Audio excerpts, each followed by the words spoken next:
نے اپنے لب و لہجوں کو بہتر کرنا ہے، ان چیزوں کو ہم نے بہتر کرنا ہے۔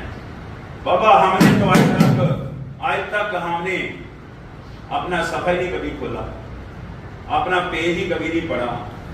ہم تو اپنا ٹائم اور اپنی توانائی لوگوں کے بارے میں باتیں کر کے اور لوگوں پر تنقید کر کے ضائع کر رہے ہیں، لوگوں پر تنقید کر کے ضائع کر رہے ہیں اپنا ٹائم اور اپنی توانائی، اور وہاں سے کچھ حاصل نہیں ہے، وہاں سوائے اس کے کہ ہم ایسی تنقید کرتے ہیں جس سے بدمزگی پیدا ہوتی ہے، انتشار پیدا ہوتا ہے، جس سے جناب شر پیدا ہوتا ہے، بلکہ بعض دفعہ شر کفر کی طرف ہمیں لے جاتا ہے۔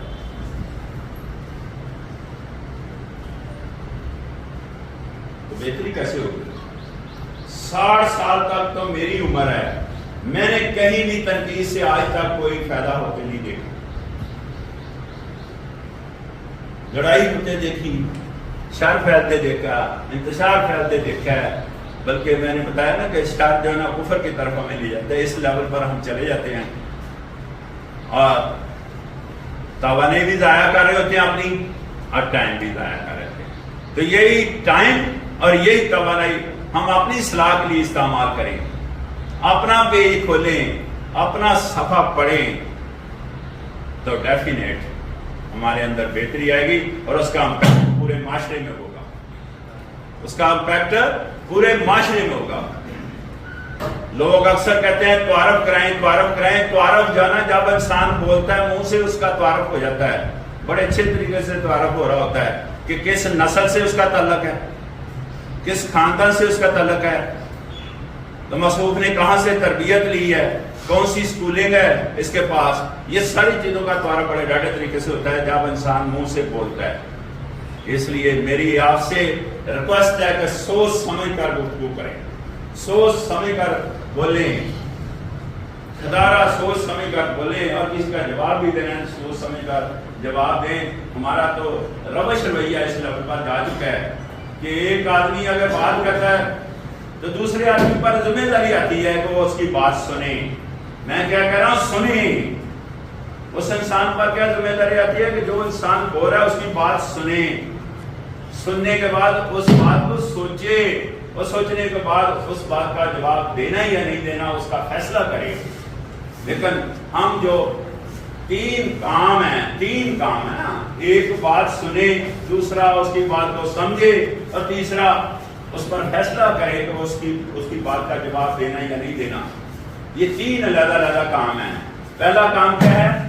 اس کی بات سنیں، دوسرا کام کیا ہے؟ اس کی بات کو سمجھے، تیسرا کام کیا ہے؟ اس کا جواب دینا یا نہیں دینا اس کا فیصلہ کرے۔ لیکن ہم کیا کر رہے ہیں؟ ہم تو تیسری نمبر پر جو بات ہے اس کو پہلے نمبر پر لا رہے ہیں، بغیر سنے اور بغیر سمجھے، بغیر جانے اس کا جواب دے رہے ہیں۔ تو لڑائی ہوگی اور کیا ہوگا؟ شر پھیلے گا اور کیا ہوگا؟ انتشار پھیلے گا کہ نہیں؟ خرابی آئے گی کہ نہیں معاشرے میں؟ تو ہمیں کیا کرنا چاہیے؟ اگر ایک آدمی بات کر رہا ہے تو اس کی بات سن لینی چاہیے، سننے کے بعد اس کو سمجھیں کہ آیا کہ وہ بات کیا کر رہا ہے۔ تیسرے نمبر پر ہے کہ جناب بعض باتوں کا جواب ہی نہیں دینا ہوتا، لیکن ہم تیسرے نمبر والی بات کو پہلے نمبر پر لا رہے ہیں۔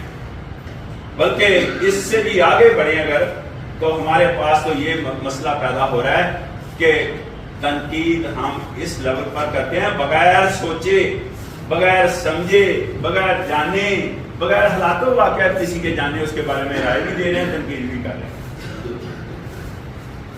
یا تو ہمیں شرمندگی ہوگی یا لڑائی، سامنے آمنے سامنے لڑائی ہے کہ نہیں ایسی؟ تو ہمارا رویہ میجر سبجیکٹ ہے دنیا میں، یہ درست نہیں ہے، یہ صحیح نہیں ہے۔ اگر ہم کہیں کہ بدلا نہیں جا سکتا تو رویے ہمیشہ بدلتے رہتے ہیں۔ اگر انسانوں کے رویے بدلتے ہیں تو قوموں کے رویے بھی بدلتے رہتے ہیں۔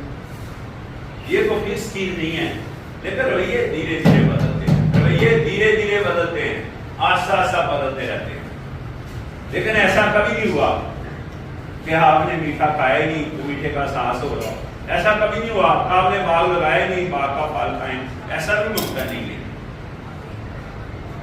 کہنا میں یہ چاہ رہا ہوں کہ ہم نے میٹھا کھانا ہے تو اس کا احساس ہوگا، ہم نے باغ لگانا ہے تو ہم اس کے پھل لیں گے.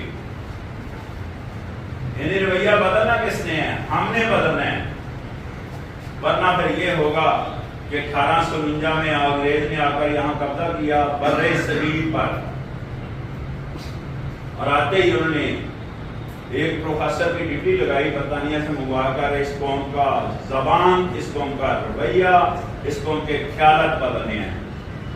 تو اس نے 50 سال ٹارگٹ لیا، 50 سال میں بدلوں گا. تو 30 سال میں اس نے ہمارا رویہ، ہماری زبان، ہماری ہر چیز بدل دی، اور ہم نے اس میں کچھ نہیں کیا. دیکھیں جب سے بدلی ہے 100 سال انہوں نے حکومت کی،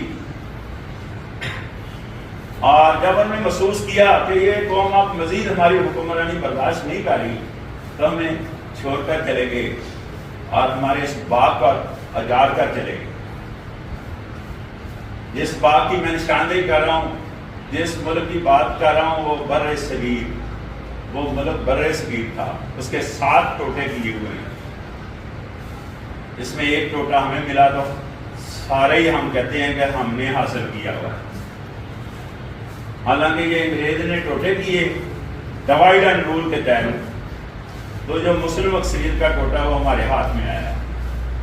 انگریز نے یہ سارا کمال کیا. جب انہوں نے 100 سال حکومت کرنے کے بعد انہوں نے سوچا کہ یہ اب مزید برداشت نہیں کرے تو جانے والا کیا کرتا ہے؟ باغ اجاڑتا ہے یا باغ سنوارتا ہے؟ اس نے اس کی تباہی کی. اب تک بھی اسی طرح ہم